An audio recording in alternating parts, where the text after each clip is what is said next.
We'll do it live! That was really loud. That was really loud. Brett, welcome to our first live episode. I'm glad that you can tune in. That's what I was planning on doing, actually. Just scrolling on your phone. Yeah, it's like hanging out at the bar with my wife. Sorry, what'd you say? I just got the push notification coming through, so. Also, just checking sure and make sure. We are really live.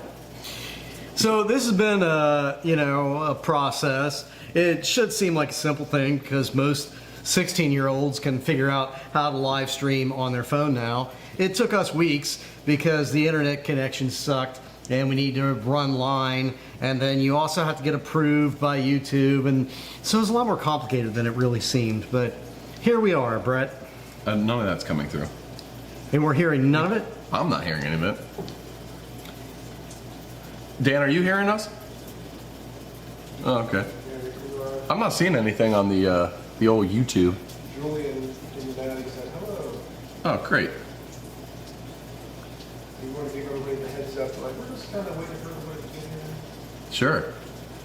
Yeah, we're just waiting for everyone to get here, and then we'll get started in about 60 seconds. Can you see us if you're out there, Julia? Can you see us?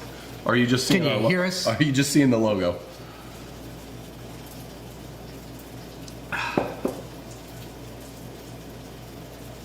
Our staff is unpaid, which explains the quality Dan, of the production. Do you see this, Dan? Oh, Julia can hear us. That's good. Can you see us? Oh, Gnome said it looks good.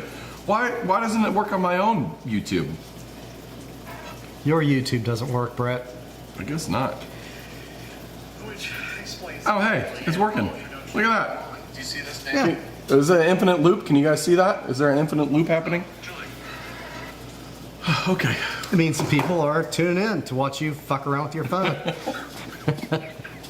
I'm just taking after the gnarly gnome. All right. Whenever I tune on to his live shows, there's always a little bit of chicanery that happens before it starts. You got to let people tune in live. You got to let them get behind the computers. You got to let them get their beers. Did you? Oh no, you didn't make a loud noise, but you didn't make it. Okay, I think it's time. Is it time? Yes. I think that was several minutes ago, Brett. Jesus Christ. Welcome to this week's Barstool Perspective. We are live. Live! Jesus Christ. Holy shit. Well, we are live. I have glass all over my fucking lap, so we're going to see if we can't make this through without bleeding. Let us know what beers you're drinking if you are also drinking. I swear to God, Mike, I don't know how many beers you had before you came here, but it must have been more than 2. I've been drunk for days, but it's a holiday weekend. Jesus Christ, my heart is pounding. Now, speaking of news, new news, Kieran has moved their production here domestically in the U.S. They are the company that owns Lion, based out of Australia, who also owns New Belgium. They are currently having all their stuff contract brewed at Anheuser-Busch. They're now moving it all over to New Belgium by the end of the year in order to, I assume, increase their profits. Mike, do you think this is going to have an impact at all on New Belgium's quality of beer that they're making? No, because the quality of their beer sucks. New Belgium was a really good storied brand, and they're an excellent example of one of those brands that was bought by foreign greed heads who gave absolutely no shits about the quality of the product. So, the most heinous thing they did was take Fat Tire, which was an amber, and it's not a style that I'm really particularly fond of. But it was a really good beer for what it was. I enjoyed it. It was a really good selling beer too. So they completely bastardized it, turned it into just like a generic, blonde bullshit beer, and kept the name of it, and just thought, well, America isn't going to notice. And perhaps they're right. But that and the whole Voodoo Ranger line of nonsense, it's, yeah. So what you're saying is it's not going to get worse? They're going to keep doing what they're doing. What I'm saying is that I don't know how it could get worse. Okay, that's good clarification. Yeah, I don't even remember the last time I saw New Belgium triple, or the black ale they used to make, or that canoe beer. That's right. They did some smart beers. That triple was a really nice. That was my favorite. Yeah, that was good U.S. beer. brewed triple. I mean, it was up there with the Belgian stuff. It was damn Yeah. good. It's a damn shame that it's gone, but that's the way it goes. In other beer Craft news, in name only. yeah, Yes, should be a There's thing. a lot of that these days, Yes. especially from those older breweries from the 80s. The early stalwarts, unfortunately. Now, in other beer news, Constellation, ticker symbol STZ, had a bangin' second quarter, following off the backs of a good first quarter. Now, we are obviously not financial advisors, but we have given a couple stock tips throughout the years, months. It's looking good. It's looking real good. There is insights from TD Cohen saying that it could hit $300 per share, which would be all-time highs. They just invested a lot of money in a new wine brand, and by all accounts, it might be good to pick up some and sell it at the end of the year. Now, if we had money, we'd probably do it. It's always the problem. Now, I will periodically, I bought some Sam Adams based on our advice and wisdom. But what that means in my world is, I bought hundreds of dollars of it. I bought multiple fractional shares. Yeah, I have like 3 shares. What's interesting also, on the backs of their announcement off of having a good second quarter, they also came out and the CEO put out a press release saying, don't worry, happy. whoever becomes president next, we're still going to make sure the company's growing. Now, if that isn't ominous and weird, I don't know what the hell to make of that. Whoever is going to be president next, we're going to want to get drunk as a nation. That's what they're saying. I think that's what they're saying. That, yes, numbing your mind, 100%. 100% guarantee. In wine news, a new poll was released that showed that 1 in 10 drinkers don't know how rosé is made. Do you know how rosé is made? I really don't know how rosé is made. I would argue that 9 in 10 drinkers also don't know how rosé is made, but they're real good at lying. Yeah. It's not that hard. It's not red wine mixed with white wine, which is what a lot of rosé drinkers think it is. It's literally just red wine made like white wine's made. So you just press the juice out and you ferment it. It doesn't really matter. But it's But I think that, so it's made how? You're doing what with the grape? So when you make white wine, you squeeze all the juice out of the grapes and you ferment just the juice. When you normally make red wine, you mush up all the grapes with the skins and the seeds and you ferment it all together. And that's how you get those nice dark colors and tannins. To make rosé, you press red grapes but just ferment the juice. You leave all the skins and stuff, you throw that stuff away. That's how you get rosé wine. All right. But there are bars that will make a rosé by blending wines, right? I mean, like I knew There is? people that do it. Maybe not. I don't know. Sangria is something like that, I right? know some drunk women that like, oh, make a rosé. Yeah. Maybe that's. What the fuck do we know? I don't know. Who knows how rosé is made, after all? It may in fact be a secret. Speaking of things that we don't know how they work, Mike, can you... Oh my God, that list is long. That's including how we're even going live right now. I don't know fucking how we're doing this. Mike, do you know what the top cocktails are in the USA? Can you guess the #1 cocktail in the USA currently? I would think just based on number of Mexican restaurants out there and the nonsense that margaritas would be the #1 cocktail in America. Now, you would certainly think that. I would agree. It's not actually. It's Aperol Spritz. What the fuck is Aperol Spritz? And who's drinking it where it's the #1 goddamn cocktail over margaritas? As a very, very former, a million years ago bartender, I don't even know what the fuck that drink is you just said. I've never even heard of it. I've never seen someone order it. I've never seen someone drink it. I don't understand it. How is that the #1 cocktail in the U.S.? Margarita's #2, so you're not wrong. #3 was Old Fashioned, and #4 is Moscow Mule. Moscow Mules, like see that. Yeah. I'll drink the hell out of that. What about just like vodka and soda? I mean, that's sort of the, I want to drink liquor with no carbs. The next thing on the list after Moscow Mule is mimosa, and then that's the end of the list that I have. So I don't get it. Aperol Spritz, maybe it was just a paid ad, and we're not realizing it, and we're just shilling Aperol right now real hard and not getting paid for it either. Perhaps. What goes in it? I don't know. I don't even know how to make it. Aperol, I know that, but anyway. You ever had a Pim's Cup? I have not. They're a really delicious. Pim's Cup is probably my favorite cocktail. I'm not like a big cocktail person, but they're so refreshing. They're a fantastic summer cocktail. I thought Negroni was going to make the list. It's been all the rage lately. It's my go-to cocktail is Negroni right now. So I don't know. Whatever. Maybe we'll try them on a later episode. In other spirits news, Beam Suntory, which you may recall we've talked about in prior episodes about kind of being a stalking horse bidder for buying out Boston Beer Company, which owns Sam Adams and Twisted Tea, among other brands. They have just announced that they are getting rid of their current director of RTD beverages in the U.S., hiring a new one, and doubling down on RTD investments. Yeah. Now, what's interesting here is that Beam Suntory is a spirits brand. It's a Japanese brand that bought an American brand. They bought Jim Beam. They merged the names, and they're Beam Suntory. They don't have any canning experience. They have bottling lines. They want to go hard on RTDs. Most RTDs are canned beverages. Now you mix that with the fact that they've been kind of beating around the bush of buying Sam Adams, who sells mostly beverages in cans, and it really feels like things are starting to line up for Beam Suntory to make a big financial move.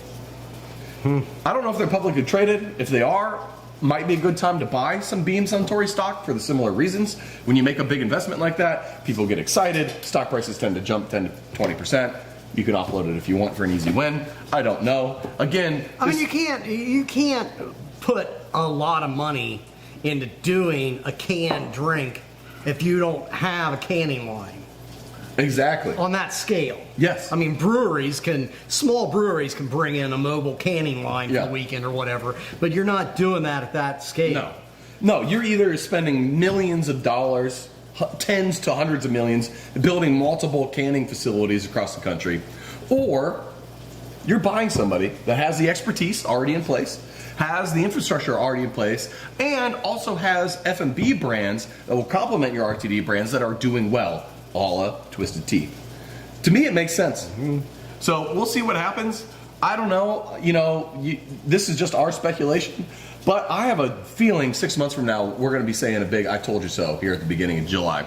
Yeah, and I will have made tens of dollars. I like to give out these stock tips, and I have recently divested all of my stocks because I'm broke as shit. Yeah, well. So we've talked about Baijiu and how it's the #1 spirit in the world by dollar and volume, and basically all of China runs off of it, and you don't see it here anywhere in America. Well, one of our dedicated listeners, Drew, if you're out there, hey, he just got back from China and was talking to me about the cultural impact of that spirit, and I think you're going to love this, and by love it, I mean hate it. Sure. When you do a business meeting, it revolves around having Baijiu to drink, and you have these little cups, and everybody gets one, and you all sit at a big table, and everybody pours it up, and you all take turns getting up and walking around the table, cheersing everybody, and then drinking, and then every single person at the table does that same thing. So before you can even get started with your business transactions, you basically are like 6 shots in. How do you accomplish anything? Communism? Cheap labor? Yeah, sure. I mean, I guess that's why they rely on slave wages and government subsidies to businesses, because the people who run the businesses are just drunk on bad liquor. The only bright spot about that, because from a social standpoint, that sounds horrific and something I would absolutely hate, is the fact that it's 55% alcohol or so. So it's just going to get you fucking wasted, whether you want to or not. You're getting drunk. Great. So China does business like madmen. Yes. Probably smoke cigarettes like it too. Yeah. God, why are there still so many of them? Well, speaking of fucked businesses, Kroger. Oh, yeah. Kroger is back in the news. If you don't know, Kroger is headquartered here in Cincinnati, Ohio. and they make $150 billion a year in revenue with roughly $2.1 billion a year in profit. Yes, billion with B. They have recently, as That's shareholders... more than Urban Artifact. I'll say at least $1 million more. I'm going to choose to not to be offended by that and instead take it as the joke that it is. The shareholders have recently voted, after giving their CEO a $100 million bonus at the end of the year, have voted to not give their employees living wages. And in fact, their wages will continue to stagnate as, quote, workers have said, people I work with are barely making it. I don't know how anyone can survive on these wages. Mike, is this good for America? No, it's not. And I think that that was a shareholder vote of whether or not there were rogue activist shareholders that brought this up for a vote. That, as a corporation making $2 billion a year, maybe the people that work for us should be able to pay rent and buy, let's say, groceries. And it got defeated by, it was like an 80-some% vote. So it's not like it was even close. I mean, although I guess that also depends on who's voting and how voting works. I own a few shares of Kroger too. I had no idea this. You probably get a few shares of voting too. I probably ignored the notice, but yeah, I mean it means right. I think that your vote in most of those corporations is going to be relative to the amount of stock that you hold. Well, and after these fucking shareholders got a $200 million in share buybacks coming their way, why would they ever vote to raise the wages of the workers? They don't care. They're loaded. They don't have to work hard anymore. They like to think they do, but they don't. So, why would they give a shit? They're not incentivized to give a shit, and they clearly don't. I mean, they run Kroger. It's a shitty company. I love the way, during COVID, there was all of that nonsense that, there are frontline workers, they're heroes, the people working the cash register at Kroger. And they really were people that were having to be in a frightening situation. I mean, we forget how freaked out we all were in particularly the early days of COVID. And, these people were having to go in and interact with people pre-vaccine and all that nonsense. And so they're heroes, but when it comes to paying them like they're real people, fuck them. It's despicable.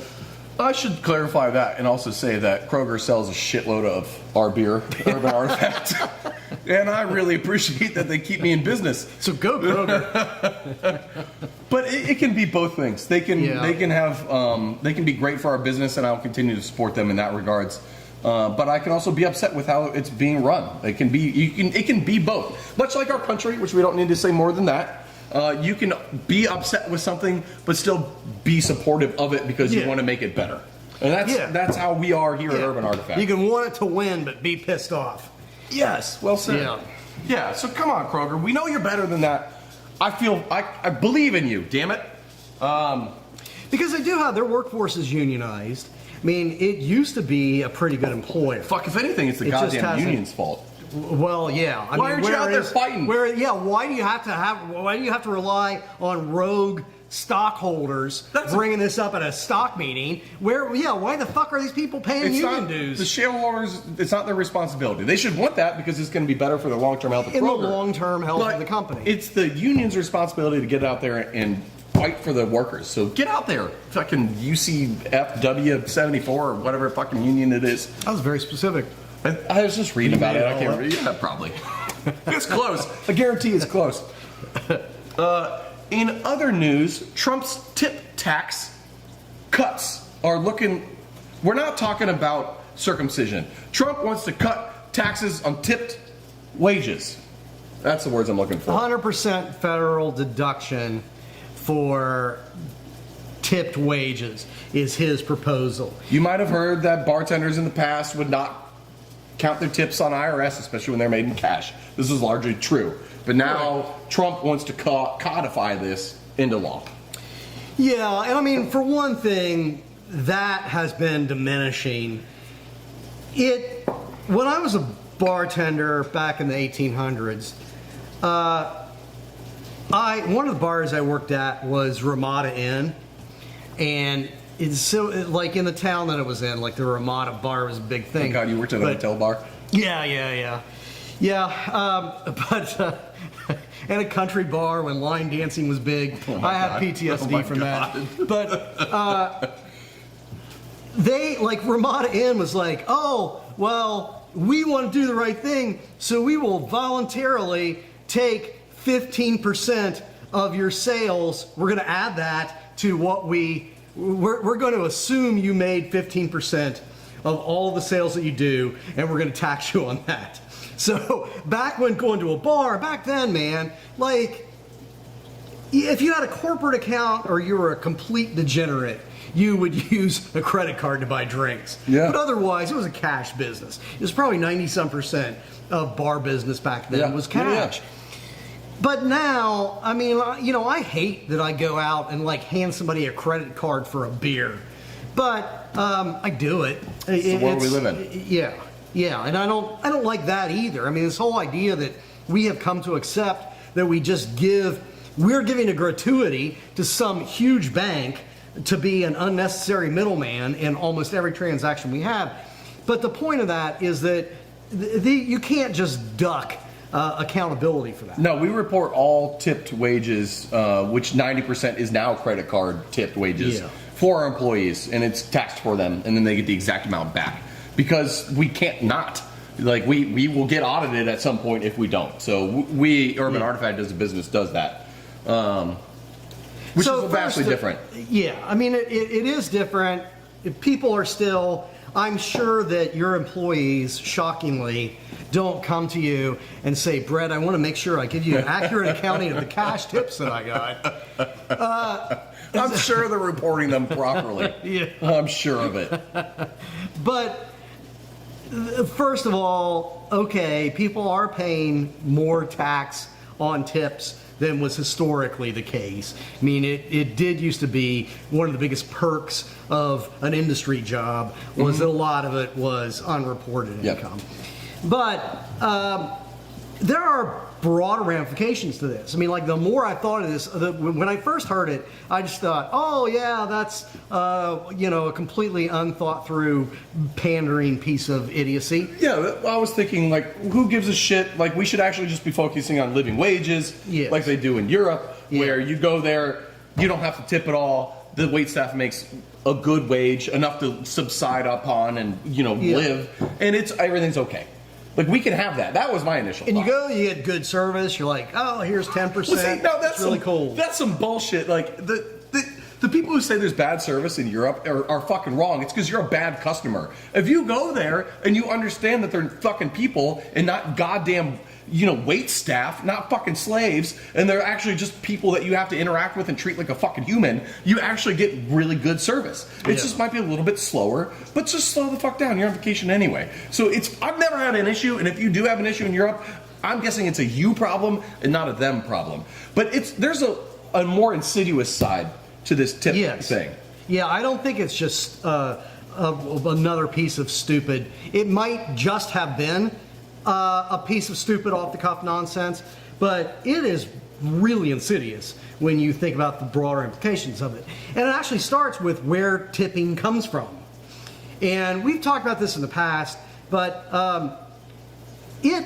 tipping in America, in early American culture, tipping was very taboo because it came out of European class structure. And it's why tipping is disfavored in Europe. Because of this history of, the aristocracy would throw some little coins to the little people, the subhumans. So in America, as a democracy and a place where, we don't have aristocracy officially, tipping was a taboo thing. It only became a thing in the United States after the Civil War, and it was a way in particular to not pay freed, enslaved people for their work. So it was a way for industries, restaurants in particular, but also like Pullman trains and that, to screw over black workers in particular. So it's more fucking horseshit. It was a way of not paying. It was a form of wage slavery to force people to compensate the people that you weren't paying. So fairly. rather than tamp down on it, we've let it spread like a virus, is what you're saying. Correct. And if what you're going to do is enshrine in federal tax code that tips are now not taxed, then it's going to be easy for businesses to sell their employees on, okay, we're not going to pay you more, and in fact, maybe we're even going to pay you less, but you're going to be allowed to put out a tip jar at the register at Target. You know, you're going to be allowed to put a tip jar out at Lowe's and Home Depot and whatever. So eventually everything becomes fucking tipped wages. If Yeah. it's service at all, it could potentially be tipped wages entirely. Yes, you're expected to compensate. Additionally, you as the customer are expected to pay full price, same as usual, and also partially pay the employees at the store. So it's just another way for, potentially another way for corporations to get more out of us. Yes. I think it's a way to screw over workers. That would be the end result. Is it's going to screw over workers more. It's going to make us tip for more bullshit that we shouldn't have to tip for. And yeah, I think we should be going in the opposite direction. This whole, you know, we're now like in the post-COVID world supposed to tip people in fast food restaurants and all of that nonsense. It's shitty for as a customer experience. And in the long run, it's not good. It's better to just pay employees fair wages. The more tipping culture spreads, the more indignant I feel about it, and the worse I feel in return too. Yeah. I fucking hate tipping when I pick up food. I know. Carry out shouldn't be tipped, No. and I still tip 10% like a fucking cuck. Like it sucks. I usually do like 15% for carry out. Sometimes if somebody's looking at me like I'm a dick, I get all guilty. I'm like 20% on. Yeah, I hate it. And when it's on the machine too, I don't even know if it's fucking going to the workers anymore. No, like because everything's getting tips. Is it making it to you? I have no idea. It's just what a horrible situation. Part of that is the apps too. Like there's a thing. So many people use Square. Yeah, and that Square defaults to And like tipping. Square defaults to tipping, and you can't differentiate services on Square. So like, you know, if you're a bar, you have to decide whether every transaction is going to ask for a tip or no transaction asks for a tip. And it's going to be still every going to prompt transaction. you. If you go and buy a T-shirt, it's still going to prompt you to tip. Get carry out. Yeah. Oh shit! The local beer store here, which I really love, Higher Gravity. Anytime I get carry out, it always prompts for a tip. Now, thankfully, Adam and Jake, my two favorite bartenders over there, and I just don't know the other ones enough. They'll always just hit no for me if it's carry out only, because you know, fuck me for having to make that decision. Right. I appreciate you guys for doing that. Yeah. Love you both.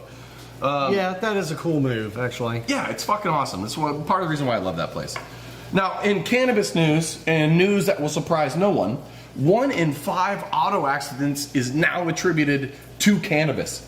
That 20%. absolutely does not shock me for a second. It's so high. I gotta tell you, what amazes me these days is the percentage of time, and I mean shit, with like vaping and edibles, you know, you don't even have to smoke really stinky weed anymore. And No, the you percentage don't. of time You don't. that I am rolling down the road with the window down and I am smelling weed It's just crazy. rolling out It's of the crazy. vehicle in front of me, I'm like, good God, what percentage of people on the road are high as fuck right now? There's very little negative stigma around cannabis consumption and driving right now, and it's definitely And a fucking you can problem. see, I mean, I don't know how many people I'm behind are stupid versus high, but my God, I think there's a lot of people out there driving really high, and it's terrible. Like, I'm not going to get up on a soapbox about not driving under, the influence of You?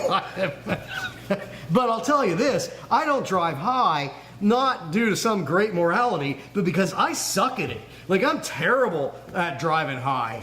Our producer Dan had a fun story about when he was younger and driving stoned with a buddy.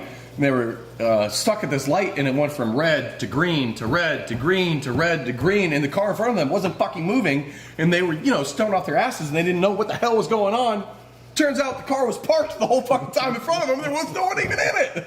Yeah. That's what driving high gets you. Yeah. So,